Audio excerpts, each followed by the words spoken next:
Smart city എന്ന് കേട്ട് കുളിര് കോരാത്ത മലയാളികളില്ല. 13 വർഷമായി എങ്ങുമെത്താതെ നിൽക്കുന്ന ഒരു പ്രൊജക്റ്റ് അല്ലെങ്കിൽ പദ്ധതിയാണ് സ്മാർട്ട് സിറ്റി.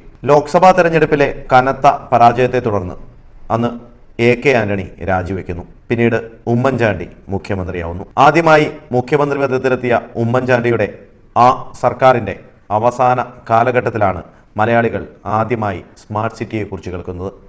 അന്ന് ഉമ്മൻചാണ്ടി സർക്കാരിൻ്റെ അവസാന കാലത്താണ് സ്മാർട്ട് സിറ്റിക്ക് വേണ്ടി ടീകോമുമായി MOU സൈൻ ചെയ്യുന്നത്. പിന്നീട് വന്ന VS അച്യുതാനന്ദൻ്റെ കാലത്ത് സ്മാർട്ട് സിറ്റിയുമായി ബന്ധപ്പെട്ട കരാറുകളും ഒപ്പിട്ടു. അപ്പോഴും കേരളം പ്രതീക്ഷയോടുകൂടിയായിരുന്നു. എന്നാൽ ആദ്യം സ്മാർട്ട് സിറ്റി എന്ന ആ ഒരു ബിൽഡിംഗ് അതുപോലെ തന്നെ നിലയുറച്ചിരുന്നു.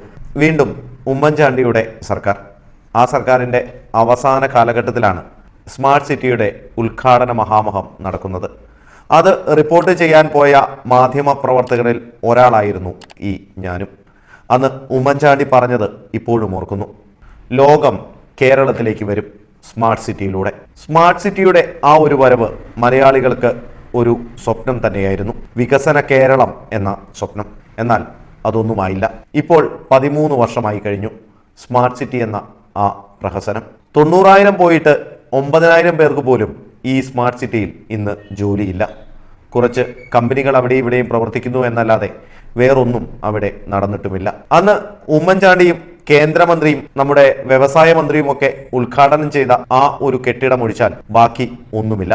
244 ഏക്കറിൽ സ്ഥിതി ചെയ്യുന്ന ഈ സ്മാർട്ട് സിറ്റി പ്രൊജക്ടിൽ 95% സ്ഥലങ്ങളും വെറുതെ കാട് പിടിച്ച് കിടക്കുകയാണ്. അങ്ങോട്ട് ഒരു വാർത്താ മാധ്യമങ്ങളോ ഒരു രാഷ്ട്രീയക്കാരോ ഇതുവരെ എത്തിയിട്ടുമില്ല. എന്നാൽ ഇപ്പോൾ സ്മാർട്ട് സിറ്റി വീണ്ടും വിവാദങ്ങളിലേക്കാവുകയാണ്. ഇതിന്റെ 84% ഓഹരികൾ കൈയടക്കി വെച്ചിരിക്കുന്ന ടീകോം എന്ന കമ്പനിയെ ഒഴിവാക്കാനാണ് പുതിയ ശ്രമം. ഒഴിവാക്കുന്നത് എങ്ങനെയാണെന്ന് ചോദിച്ചാൽ, ഈ പദ്ധതിയെ നഷ്ടത്തിലേക്ക് കൊണ്ടെത്തിച്ച ഈ കമ്പനിക്ക് നഷ്ടപരിഹാരം കൊടുക്കുന്ന വിചിത്രമായ ഒരു ആചാരവുമായാണ് നമ്മൾ മുന്നോട്ട് പോകുന്നത്. നമ്മൾ ഒരാളെ ഒരു കച്ചവടം ഏൽപ്പിച്ചാൽ അത് മര്യാദയ്ക്ക് ചെയ്തില്ലെങ്കിൽ അവർക്കെതിരെ നിയമ നടപടി സ്വീകരിക്കുക, അല്ലെങ്കിൽ പറഞ്ഞു വിടുക.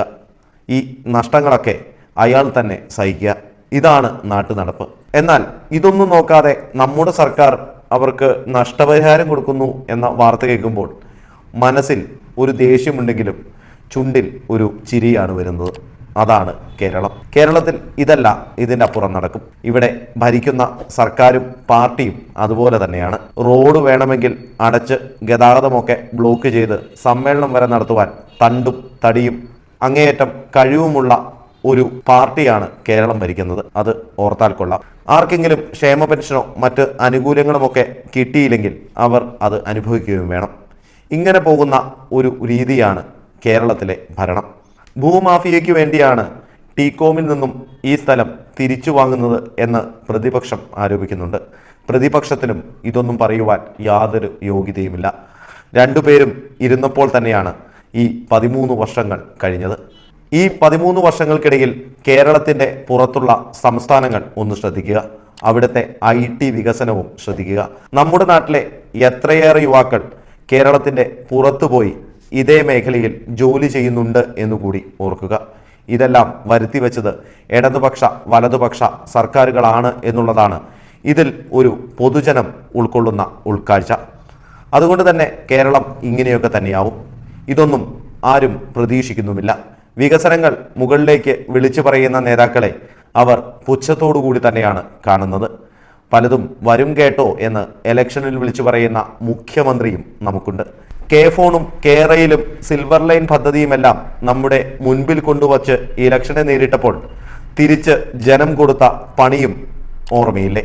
ഇത് തന്നെയാണ് കേരളത്തിലെ സാധാരണ ജനങ്ങൾ ഇവരെയൊക്കെ നോക്കിക്കാണുന്ന രീതി. ഇതെല്ലാം കൃത്യമായി മനസ്സിലാക്കിയ യുവ ജനത ഇപ്പോൾ കേരളം വിട്ട് എന്തിന് ഇന്ത്യ പോലും വേണ്ട എന്ന ഓട്ടത്തിലാണ്. ഇതൊക്കെ സംഭവിക്കുമ്പോഴും ഇവിടെ പ്രതിപക്ഷവും ഭരണപക്ഷവും തമ്മിൽ ഫൈറ്റ് ചെയ്തുകൊണ്ടിരിക്കുകയാണ്.